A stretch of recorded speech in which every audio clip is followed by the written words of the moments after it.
What's up, guys? Welcome back to another Brews and Breakdown. Today we have an awesome movie for you guys, and we're going to do Colors. This was the #1 movie that has been asked that we do a review on, so we're finally getting to it. It's actually a very interesting movie, to be honest. Going back and watching it again, I haven't seen it in years. It's very interesting. This movie actually is partially it's a true thing. So CRASH, the acronym CRASH, did exist within the LAPD. And it stands for Community Resources Against Hoodlums. Street hoodlums. Which is kind of funny because could you imagine having an acronym for a specialty unit called Community Resources Against Street Hoodlums? No, not today. Not in a million years. No way would any police department ever get away with that. Back in, this was back in the late 80s, early 90s, when gangs were running rampant throughout the city of Los Angeles. I mean, crack was a huge thing back then, and gangs were literally shooting and killing each other daily over territory and drugs and stuff. So backstory, LAPD created this CRASH unit, and their sole focus was to go hit it hard on these gangs. I mean, they wanted these guys to get embedded within these gangs and find out every little thing that they possibly could about them, up to where their family lives, who their family members are, their mothers, everything. And it was very effective. In fact, I was telling Mark, one stat that I read online about these guys was in one weekend, they ended up making over 1,500 arrests in one weekend. So I can't even imagine that many arrests in one weekend. That's a lot of people to process. And the DA ultimately ended up only prosecuting like less than, I think, 100 of those cases. So that being said, obviously, I think people started to look at this as being a very problematic unit in the sense of these cops became rogue. There was a lack of discipline, supervision within the unit. And a lot of these guys ended up becoming embedded in some of these gangs and started selling drugs. Some of these guys were actually believed to be involved in the murder of Tupac and the whole Biggie Smalls scheme.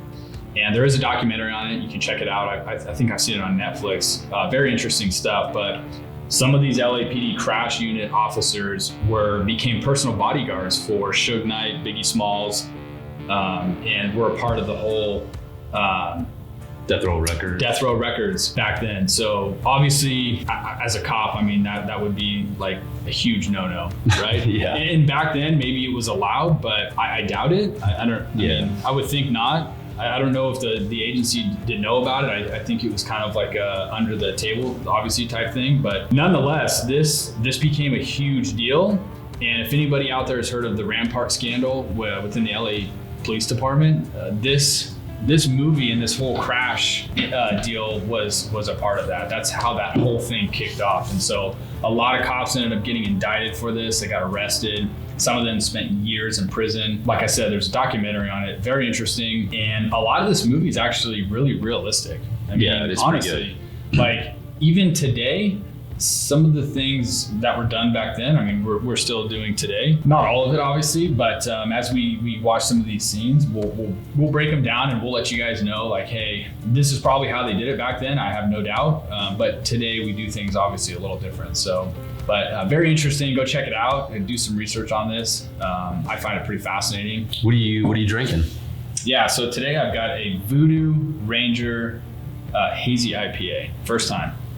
A little history on that. If you check it out, you could actually Google it. Voodoo Ranger came out and said that they're going to open a 138-acre water park in Napa, California. But instead of water, it was going to be beer. Yeah, and it was online. They have a website right now that shows that they're creating this place, but it ended up being a pretty massive joke. So good work, Voodoo Ranger, on that. Got us. Yeah, for sure. Would you go to a water park if it was all beer? I don't know. I mean, in one sense, I think that's super cool, but then I think that's just disgusting. It would be, because how do you filter it? Like, I don't know. That's a lot. Yeah, but I don't know. It'd be kind of neat to say that you went to it. Just going down the water slide, you're like, just everyone's drinking everything. Just no one's spitting anything. Gross. It's just pee and all that. I got a Hen House Brewing Company, pretty solid right here. So is that your first time? It is my first time with this. Opened this one up, got a little bit into it. It's good. Yeah, mine's good. So, all right, guys, well, let's jump into it. Let's see what scenes we have here, and we'll break these down and share some stories with you guys.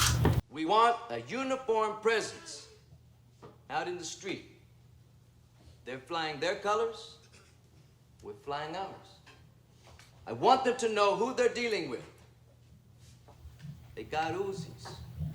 They got shotguns. Can always tell who the rookie is, huh? They got explosives. He's the most well-dressed They guy. got Okay, so that little quick scene there, you know, briefings, if anyone's ever wondering if you're not a cop or whatever, like how we do roll calls or a briefing, whatever you want to call them, I mean, to this day, that's pretty spot on how like briefings go, right? Like essentially before you start your shift, all the cops, we all meet in a room.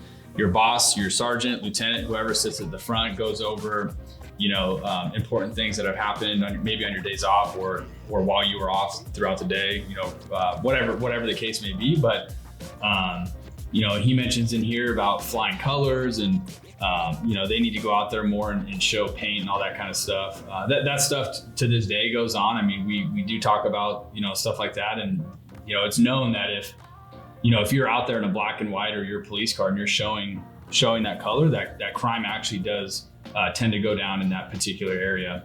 Well, I think that's why they came up with the concept of one officer per car initially, because more cars out there, the more cops you think you see. But that's it's changing. I think a lot of people ride doubles now, but yeah, I mean, just for the safety aspect of it, but for sure. Well, even in you see these guys that are all sitting in their different clothes and street clothes. Yeah.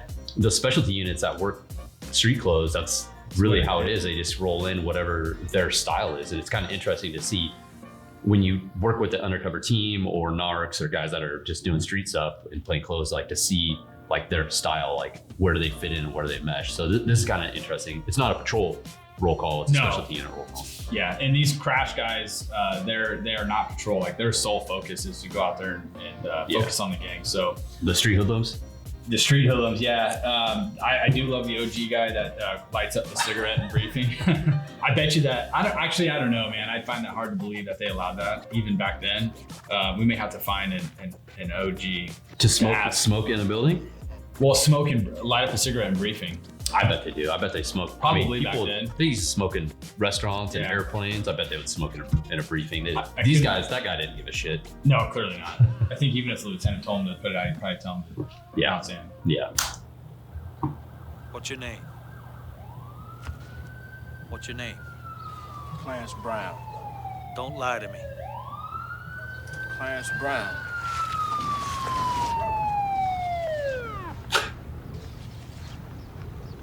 So code 4, we still do that to this day, right? Like if you see this, that means you're code 4, you're good. You don't need assistance anymore. So if your partner's rolling up, you just give them, hey, code 4, go. You don't need to be there. You would not get away with doing this with a little kid. Having them keep their... No. I mean, if you're in a gang infested area, I mean, you know, who knows, you might. But second story man, high top.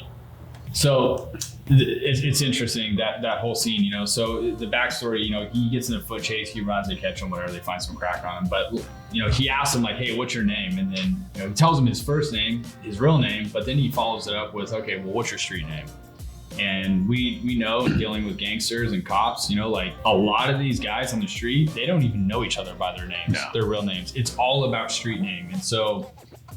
That is very accurate, very true to this day. When you contact these folks, I mean, you're gonna ask them their name, obviously, but I mean, you're gonna definitely want to know what their street name is.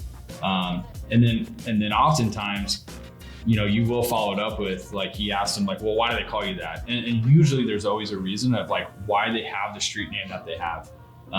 Sometimes they're kind of dumb and funny, but I always, when you ask that and you find out what their street name is, you remember it. And then when you encounter them, what I did, encounter them with their buddies around, you use their street name. Yeah, because sure. there's a level of respect because these people, that's their life, their culture, where they live. That's what they go by. That's what they're associated by. And if you were to use their real name, sometimes they perceive it as disrespectful and they don't do something about it and they're kind of a pussy. So it's just a respect thing. Yeah, very true to this day. You always want to ask these guys what their street names are. And honestly, like if a crime's committed, like shooting or homicide or whatever, and you talk to some of these freaking homeboys out on the street, you'll ask them like, hey, you know, sometimes they'll throw some names out there and they're only going to throw out street names. They're not telling you like, oh, you know, Billy did it. Like, no, they're going to give you the street name. Yeah. And then it's a good tool for us to log that stuff in a computer system. So, you know, if someone ever throws out a street name and you want to find out what their real name is, you can go in your CAD system or whatever and type in the street name, and then their real name will pop up that's associated with it. So it's a good tool to have. So very, very accurate. And I think this next scene, pay attention to the young guy, the young officer, how he acts versus the older guy. Uncuff him. Uncuff him. You heard me.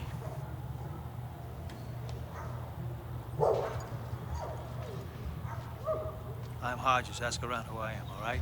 Yeah. You owe me one, okay? So just real quick, I just want to pause, make note that you mentioned it, the little kid in there. Some people may watch that and they go like, oh, that kid's like 12 or I think he was 14 or whatever. No, like that actually happens. A lot of these gangs, you're getting in at a very young age, and that is very common to see. And in fact, honestly, a lot of shootings that we have, gang shootings, I mean, these kids are like 12, 13, 14 years old. Well, they're brought up when their parents are gang members and their parents are gang members. Yeah. They're children that are wearing gang colors. They're associated. They're learning gang signs. They're saying "F the police." So they're really indoctrinated from birth. Yeah, really, it's pretty sad too. Like sometimes you'll look in these gangsters' phones and they'll have pictures of their kids, and like their kids are holding up guns, and gang bandanas and so. Yeah, so it's pretty sad. But I mean that couldn't be more true. I mean they do start at that young age.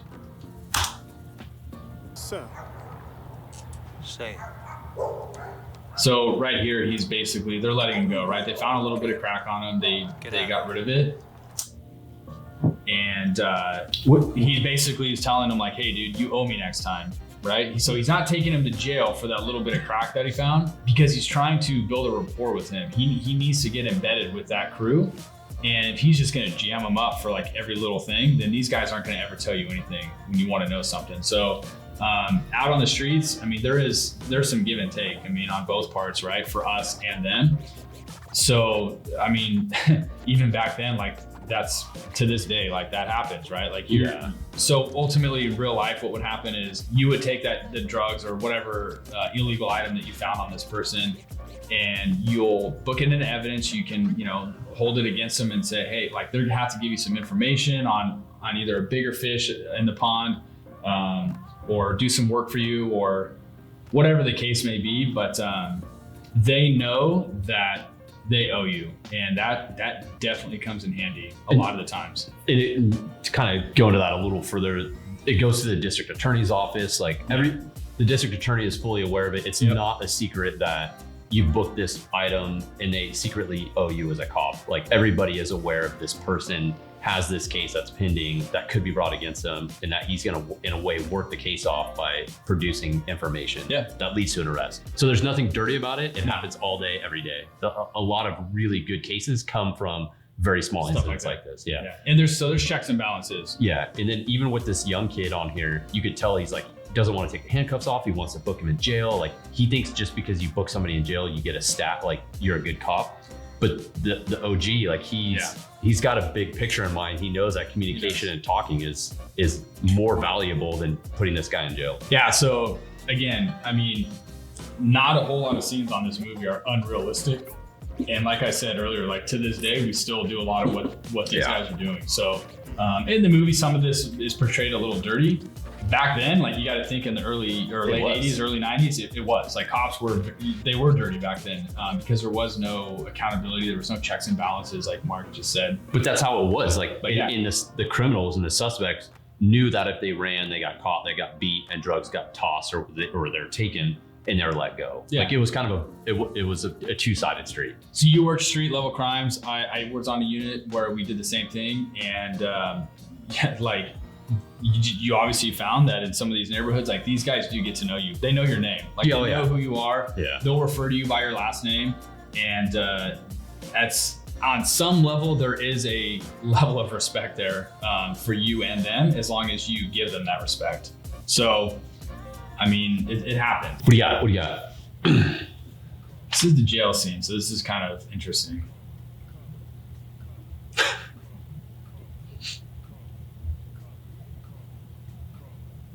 So, I mean, obviously you have the Bloods and the Crips.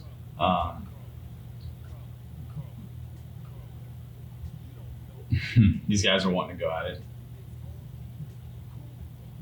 So I don't know how the jail system was, in the 80s. I don't doubt that probably rivalry gangs were allowed to be that close with each other. I don't know if that's the case. I would probably like to think not, because obviously bad things are going to happen. I can tell you today, at least where we work, when you book somebody in jail, you have to ask them a series of questions. And part of those questions are, are you affiliated with a gang? You got to check for gang tattoos. Do you need to be separated from anybody in jail? Because you're not, these guys that are going into jail do not want to be placed in pods or tanks or whatever with rival gang members, because you could get killed or beat up or jumped or whatever. So it is pretty crucial when and we don't work the jail system, but I'm just talking on behalf of when you're booking somebody, kind of the procedures that we have to take as the cops to ask certain questions to then notify the jail staff, hey, he is affiliated with the Bloods or Crips or, whatever gang they're affiliated with. And the jail takes that very seriously, and they do separate these guys and girls so that there's no way in hell in real life that they would ever be that close in contact with each other. And that's just for their protection. It's 100% for their protection. Yeah, that's it. The jail has a form of liability to keep people safe. And if they don't do that and you open this gate, the jail is going to be liable for those people. Yep. You can't have that. So in real quick, I know we see here the Crips, obviously blue, Bloods or red, whatever. So nowadays, back then, that's 100% accurate. It was very color oriented. As we kind of advance on here, in today's world, at least here where we're at, a lot of these gangs are not flying colors like this anymore. And I know that's what everybody's used to seeing. A lot of these gangs are using neutral colors, and a lot of it's gang hand signs to each other to identify, hey, what street are you from? What block you from?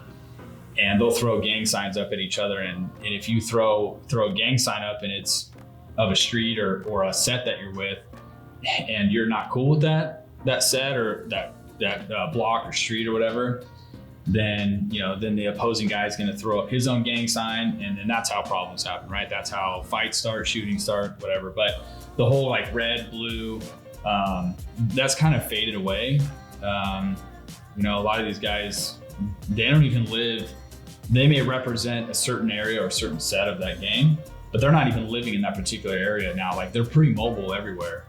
So social media, there's a lot of social media is huge for these guys.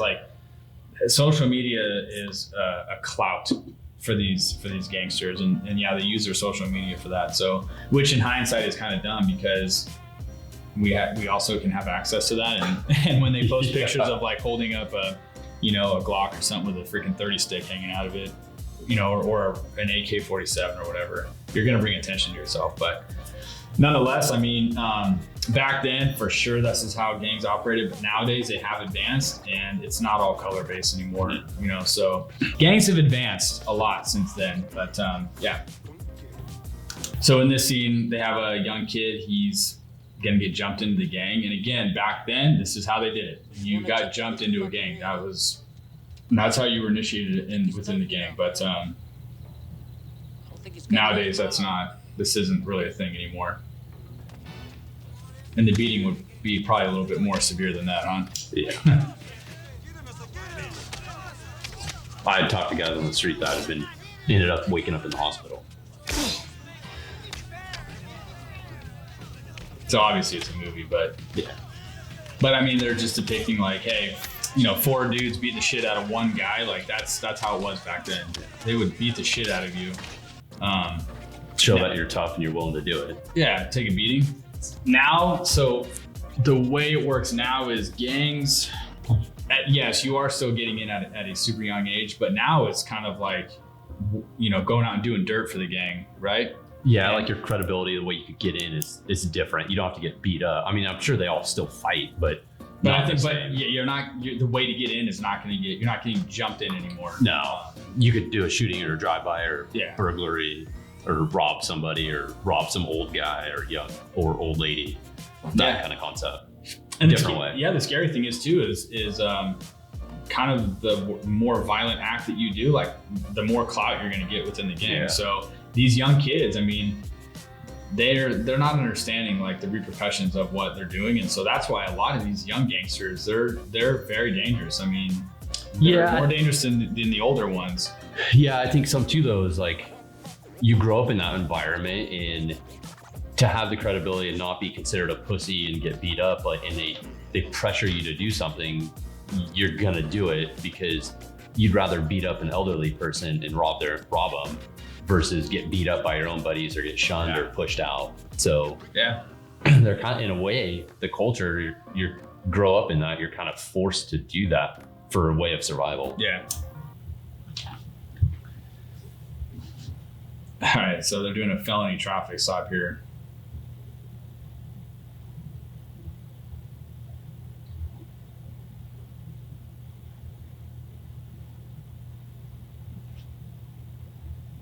So, I mean, we still do this to today. Like, anytime you're doing a felony traffic stop, and the reason you would do this is if you think maybe the person's armed or, you know, a violent person or whatever, you're not just going to walk up to the car. So we have them come out to us. And I mean, this is pretty accurate. You know, you got the helicopter up, very, very high. That's likely. And then, you know, have the people come out to you, the hands are up, making sure they don't have anything on them. I think that's actually pretty smart, having them open the back. Super smart, right? Yeah. I thought that too when I watched it. Yeah. Some people may say like, oh, that's dangerous. Like, why? Yeah, he's going to get I don't hurt think so. Now you have full visual of inside that van. I think it's freaking great. Yeah. I'm a little worried about the crossfire. Oh, not even crossfire. Yeah. The guy's that gun point straight at the Yeah, back. so that's a little, the tactics on that are a little bad. I think back in the day, we were taught to have the passenger, if I remember correctly, crawl out the driver's side door if it was open. But yeah, and I think that's just based on catching them off guard, controlling them, and having them do what you want them to do, and you can tell if they're compliant or not. yeah, I think it's dangerous. I mean, just have them open the passenger door and come out the passenger side. Because you're having them crawl under or over all those things that haven't been searched. Yeah. I mean, I don't know. It could go either way with it, I guess. I haven't seen that done in years, though. And then I like how he's giving him the code 4. Yeah, he's giving him the helicopter. He's flashing his light or whatever. But what's funny is the helicopter's communicating with them on the radio, but for some reason he can't. Yeah. That's just funny. I don't know. He's giving him the SOS. You're good. What's interesting too is like when I was a part of felony vehicle stops, it got to the point where whoever was on like the loudspeaker or the radio coordinating didn't have their gun out because that was their responsibility. Yeah. I mean, like this guy's got 2 responsibilities, and I know it's old school and tactics of advance and stuff, so it's probably done like that. But nowadays it's different. I think if you're doing that and you're calling somebody out, your voice, like that's your responsibility. Your responsibility isn't lethal. Somebody else has you covered. So I think it's pretty accurate still for the most part. I love this, dude. They're about to serve a search warrant, and this is honestly, I think, my favorite part of the movie.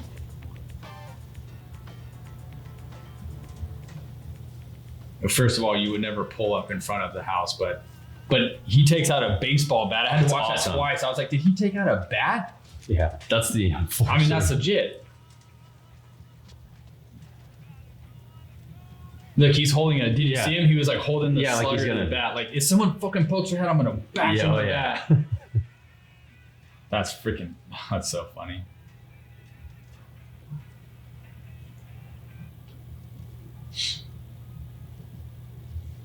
No idea what's going on. About to enjoy his lunch, and then bam. Nowadays, I think these people would have like a camera set up. Oh, totally. You'd already know that the cops were there. Mm-hmm.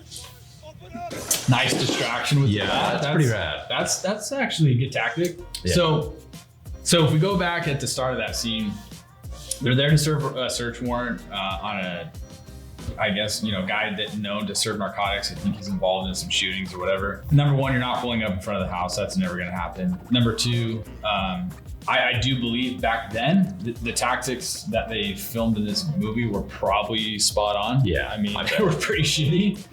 But like, so in today's world, you're showing up in an armored vehicle, probably a SWAT team. You're fully kitted out with your vest and helmet and rifles and stuff. But the baseball bat, like, I might try that. If people get out with like a rake, not like an actual yard rake, but they call it a rake, and it's just long with like a grate on it or a hook, and then you can like move cameras or rip cameras down. So that's just another tool about shattering a window. I mean, we used to do it where you did a breaching round, a shotgun into the window and shatter it as a distraction, but this is just a different concept. What about the woman, Officer Baines? Was she in the line of fire? Are you tired? Knowledge I'm always tired. wasn't hit. Your knowledge Tired of of our you. shooting policy is the question here, Officer Baines. So here Because he your judgment is certainly is being suspect. interrogated because he was in an officer You involved killed a shooting man, mister, where he shot a guy. after reaching for his pants. We'll talk about this I here thought in a my second, life how this and would the really lives go of my down. fellow officers were in danger. He appeared to be going for a weapon. I do understand that, Officer Baines. Do you know why But I LAPD can't doesn't wear figure out shoulder patches? Why you didn't take Yeah. more time Why? to find out who Because they really are in the that police. room. They don't need to tell you that So we because thought they the are. 187 murder suspect Seriously, was like, that's why? Yeah. That's But I why think we they were have there. one shoulder patch now. I think dude, they I have don't think one. so. Wrong. I think they have a left shoulder patch. If you know why LAPD doesn't wear shoulder patches, or if they do have shoulder patches, please let us know in the comment section, because that's something I've always wanted to know, like why they don't. So if you know, let us know. Going back to this scene, so he's been in an officer involved shooting. He's obviously being interrogated. Not to go down the rabbit hole of how those go down, but you and I have both been involved in officer involved shootings and been in that situation. And number one, it's a super shitty situation to have to be in. I mean, it's emotional. You have an attorney present with you. Essentially, if the person dies, you are being investigated for a homicide. Like that's what the whole investigation is about, right? Whether that homicide is justified or not. So it's beyond stressful. It doesn't matter how justified the shooting is or not.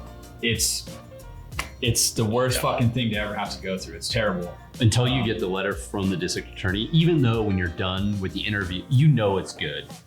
The interview, when you're done, you're like, hey, you're fine. Yeah, you feel like what you did was justified. Yeah, but it's still that stress that sticks with you until you get the letter from the district attorney that says they're not going to prosecute you. Yeah. And then you're like, fucking thank God. Like, I know, but like, it's nice to know that you're not going to be prosecuted. But going back to the interview part, I will say, I don't know how they did it back then. I would like to think they didn't do it like that, but maybe they did. But nowadays, you can only have 2 investigators interviewing you at one time. And like I said, it's you and your attorney. And essentially your attorney is just sitting there, playing referee to make sure that they're not violating your rights or whatever when they ask you these questions. But, and in my experience, I've been in a few of them. They don't speak to you like that. Like, they're not going to interrogate you and come at you like you're the criminal. It's a very neutral thing, and it can be a little weird too sometimes, because if you're being interviewed by detectives at the department you work at, like, them probably. Yeah. So the whole dynamic of it is it's just uncomfortable. I have no doubt that it's uncomfortable for the detectives as well to interview. Oh, it's gotta be. Potentially a friend of theirs who has been involved in this incident. So I think the difference very in too depth is if they're investigating a homicide suspect of an actual homicide or a criminal element, they've arrested that person, and most likely that person is not cooperative. So when they interview them, they use interrogation skills. It's a different tactic. It's a build up. Yeah, to get them to what try. They want to hear. Yeah, to see if they want to actually admit to it. Yeah. When a cop is being interviewed, you're cooperative. Like, you are there and you're willingly answering questions. So there's no reason to do that. The tactics of interview and interrogation. There's no reason for that. There's no lying. There's no like, the facts are there, and then now you have to back up your actions and why you shot somebody. Yeah. That's what you're there for. So, and then the same with people that are very cooperative, that are actual homicide suspects that are cooperative. Like, hey, I did this. I think the interview process is different and much more mellow, because there's no reason to try and withdraw information because they're willing to give it to you. Yeah. So look, those are not fun to go through. And like I said, like, those could take an interview for an officer involved shooting could last an hour, could last 2 or 3 hours, right? It depends on how complex the situation is. But there's not going to be that many people sitting in the room questioning you. There's, at least here in California, I'll say, I can speak of, there'll be two investigators, your attorney and yourself in that room, and that's it. There may be people in another room, from my experience, that are, whether they're from the district attorney's office, investigators, there's other detectives in another room, there's your administration, your chief, like everybody from the top down is probably in another room. They're watching on camera, they're listening to what's going on. And then the fact of the matter is like, if you're involved in a shooting, like, dude, none of us want to have to do that. So you're also dealing with the fact that you took somebody's life. Whether it was justified or not, that's not why we sign up for this job. Yeah. So there's the emotional aspect of it as well. I love this movie. That was like the only scene I kind of had a problem with, because I just didn't like how they portrayed him sitting there and like his command staff grilling the shit out of him like that, and in the way that they're talking to him, like downgrading him. I wonder if that's how it was. I don't know. Like, fuck. If it was, like, that's shitty to do that. Like, I don't know. Or if it was like you get in a shooting and then back in the day, it was what cops said went. So it was like, hey, okay, well, this is what happened. Okay, you're out of here. 15 minutes, you've done your interview, you're done. Probably, way more loose. Yeah. Oh yeah. Than what it is today. And today you got to imagine too, like most agencies have body cams, right? So like, if you're in a shooting, like, and there's multiple officers on scene, you got to go through all that video footage. I mean, I think the overall movie is pretty good. A lot of stuff's pretty accurate, especially back then, and some of it's still fairly accurate today. Yeah, with a couple tweaks, but that last part, it's a little weird. This was a good one to review. I think everyone that asked and said that we should review this, I think it was a good one. It's a little different because some of the other ones were so bad and so funny, and the points of them are to be jokes. Like, we could joke around a lot. Yeah. But it's hard to joke around with this stuff because a lot of it's pretty fucking accurate, Well, thanks for tuning in, everybody. We appreciate it. Everyone that made the recommendation to watch this movie and review Colors, we appreciate it. We look and we read all the comments. We really try to do our best to respond to everyone. So we appreciate everything that you guys say in the comments, especially if you have a recommendation. Please send us that info. You can hit us up on our Instagrams, me, Kyle, or Billy. He's not here, he's working. Hit us up, give us some questions, make a movie recommendation, and then also give us a reason why you want us to review it so we can really focus in on that. Please hit the like and subscribe. It does help us. So this is a good one overall. I like it. It's a great movie. Thank you. Make sure you guys subscribe to our channel, hit the notification bell so that you don't miss any of our new content videos coming out, and we'll check you guys out on the next one later. That's it.